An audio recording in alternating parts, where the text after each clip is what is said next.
5 kali sehari, umat Islam di seluruh dunia menunaikan ibadah sholat dimanapun mereka berada. Ibadah tersebut dilakukan dengan menghadap ke satu tempat, Mekah. Kota suci di kerajaan Arab Saudi tersebut juga menjadi pusat ibadah umroh, di mana umat yang mampu berziarah.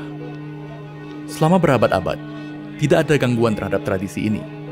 Hingga 20 November 1979. Pada hari itu, ketika ribuan lebih peziarah tengah beribadah, letusan senjata api terdengar.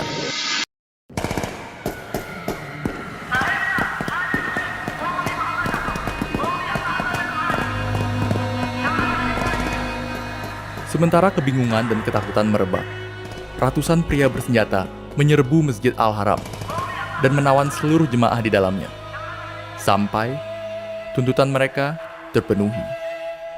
Pemimpin dari penawan ini, Juhaiman Al-Otaibi, hendak mengubah Arab Saudi menjadi sesuatu yang diimpikan, dan dia tidak akan membiarkan aturan apapun menghentikannya. Pada akhirnya, aksi dari Juhaiman dan pengikutnya tidak hanya memutarbalikkan nasib Arab Saudi, namun seluruh Timur Tengah. Apa motivasi dari Juhaiman? Dan bagaimanakah serangan ini mengubah dunia selamanya?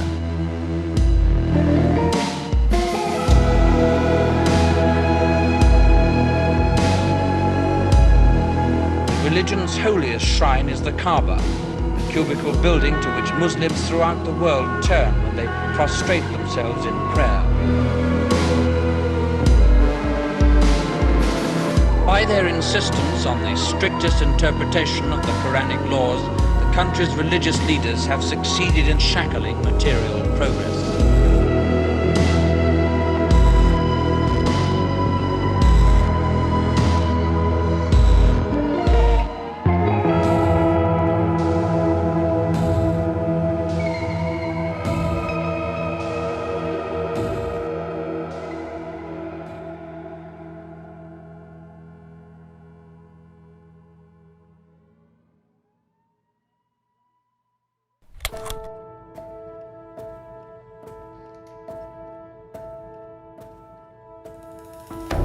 Kisah kita bermulai di Iran. Di sini, Inggris menemukan dan mengeksploitasi minyak dalam jumlah besar. Perekonomian Inggris dan Iran pun melesat. Tak jauh dari Iran, kerajaan Arab Saudi tak ingin ketinggalan dari tetangganya yang semakin hari kaya akan hasil minyak. Untuk itu, ahli-ahli minyak pun didatangkan dari mancanegara untuk mencari minyak di wilayah Arab Saudi.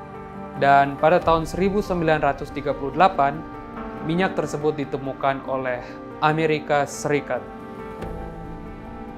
Presiden Franklin Delano Roosevelt dan Raja Abdul Aziz Ibn Saud segera bertemu dan menyetujui sebuah perjanjian sederhana.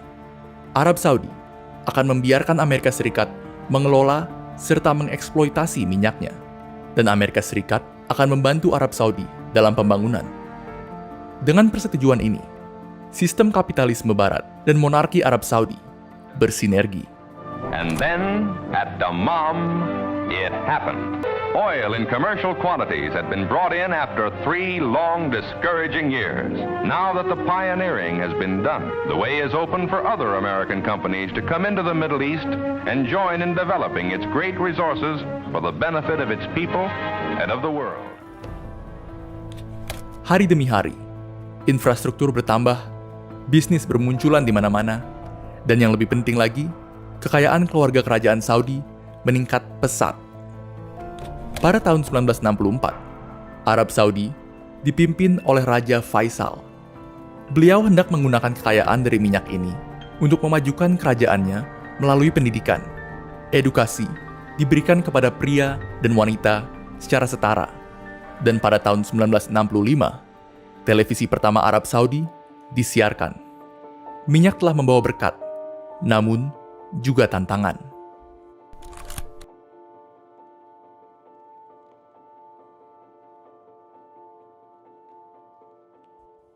Seiring berjalannya waktu, kerajaan Arab Saudi mulai menghadapi tantangan dari luar dan dalam.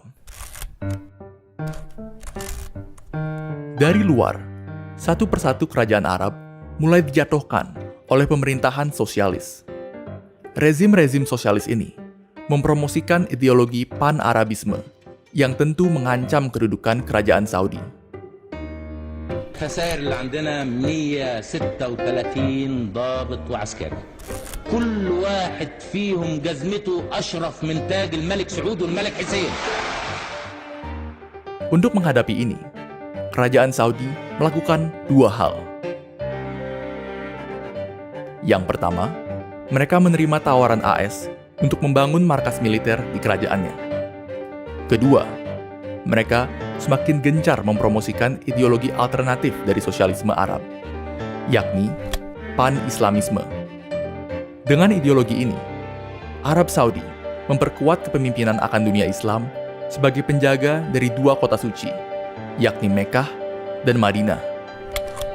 As the guardian of the holy places of Islam, for which Mecca, the holy city, is the spiritual capital, Saudi Arabia is spending more than £50 million on enlarging the two great mosques. Hanya saja, solusi ini mendapat tantangan internal. Sejak awal didirikannya Kerajaan Arab Saudi, pemerintah selalu mendapatkan legitimasi dari dukungan kaum ulama. Dan di Arab Saudi sendiri, ulama yang paling berpengaruh adalah Ibn Abdul Wahhab.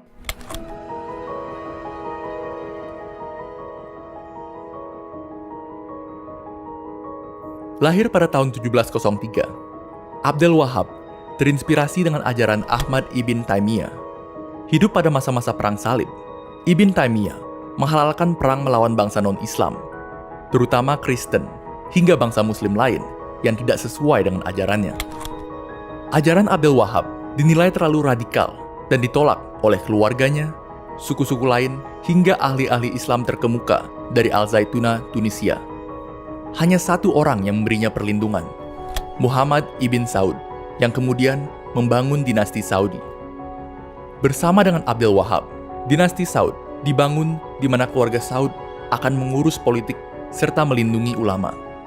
Dan Abdul Wahhab akan mendukung Saud sembari menyebar pengajarannya. Tanpa dukungan Abdul Wahhab, kerajaan Saudi mungkin tidak akan memperoleh legitimasinya. Dan di saat yang sama, tanpa perlindungan kerajaan Saudi, Abdul Wahhab tidak akan mampu menyebarkan ajarannya.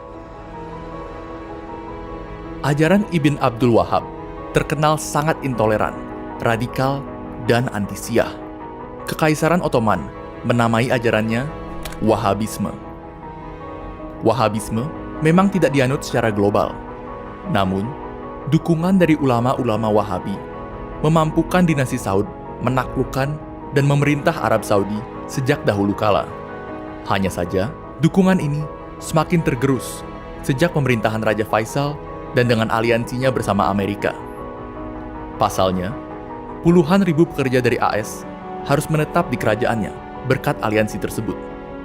Di sini, Amerika membangun kota khusus bagi warga AS, di mana perempuan tidak perlu menutup diri, alkohol dikonsumsi, dan banyak hal yang dilarang dalam Wahhabisme. Bioskop dan kasino pun mulai bertebaran di kerajaan, ditambah dengan upaya modernisasi lain dan hak-hak wanita yang ditetapkan oleh Raja Faisal, amarah dari kaum ulama semakin meningkat. Akan tetapi, mereka tetap tidak berani menentang pemerintahan secara terbuka, karena mereka merasa ada bahaya yang lebih besar lagi, yaitu ideologi komunisme dan Islam Syiah. Salah satu dari ulama tersebut adalah Rektor Universitas Madinah, Abdel Aziz bin Baz. Tidak berani melawan secara terang-terangan, dia memilih untuk mendirikan gerakan dakwah bernama Salafiyah Al-Muhtasibah. Gerakan ini hendak menyebarkan pandangan Islam fundamentalis, dan salah satu muridnya adalah Juhaiman Al-Otaibi.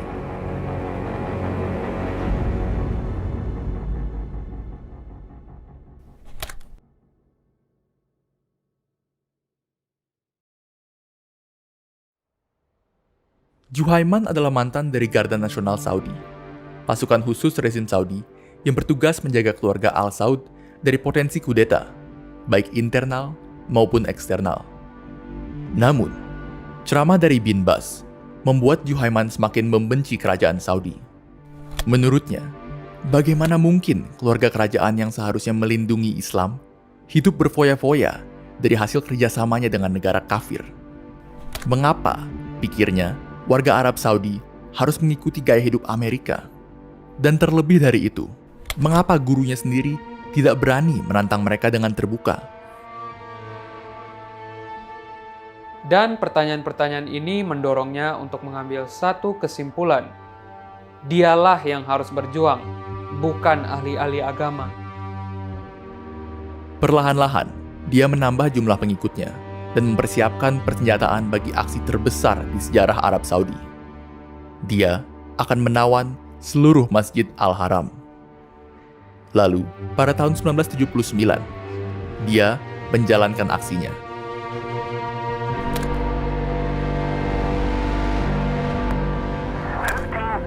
Pilgrims were praying at dawn when the 30 giant doors were sealed off by hundreds of members of a Muslim sect.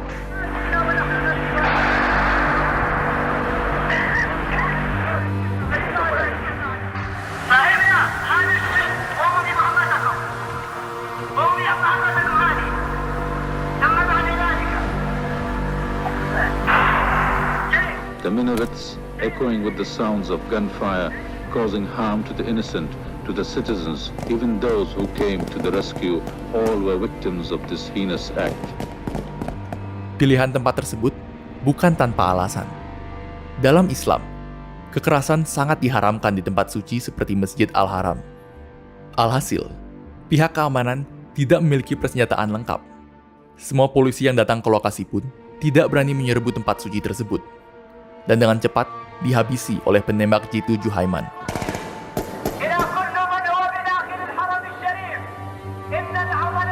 The government of the Kingdom of Saudi Arabia continuously asked the renegades to lay down their arms.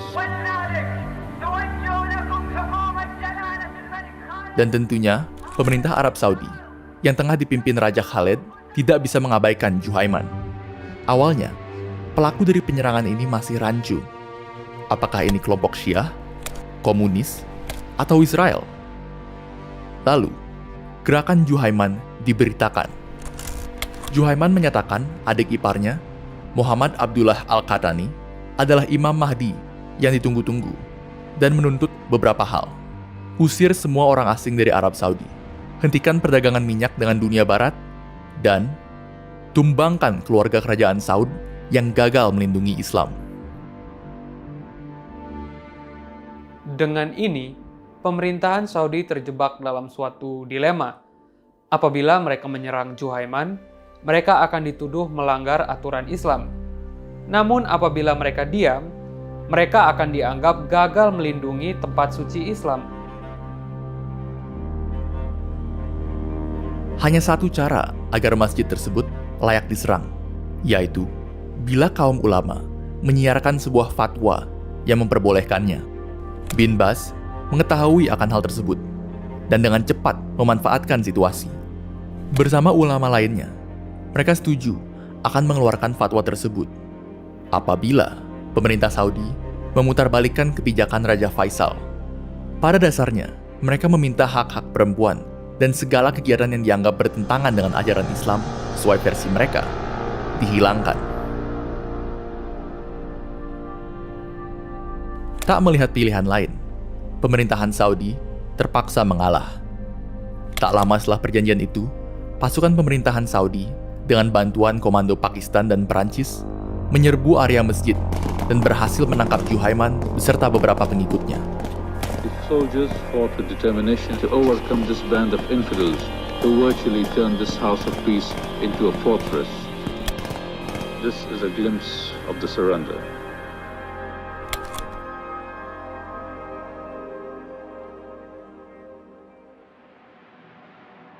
Kelompok Juhaiman mungkin sudah diberantas, akan tetapi impian yang dia perjuangkan tetap tercapai. Dalam rangka membalas budi akan dukungan dari para kaum ulama, pemerintahan Saudi mulai memberlakukan peraturan sosial yang semakin ketat hari demi hari. Di antara semua, hak-hak perempuanlah yang paling terdampak. Tidak lagi mereka diperbolehkan untuk tampil di televisi sebagai pembawa berita. Tidak lagi mereka bebas menggunakan busana tertentu, penyetir, dan tidak lagi mereka mendapat akses ke beberapa pekerjaan. Beberapa bisnis serta bioskop ditutup karena dianggap tidak bermoral. Dan polisi moral semakin diperkuat untuk menjunjung hukum syariah yang ketat. Dan dengan demikian, babak baru dari kerajaan Arab Saudi telah dimulai.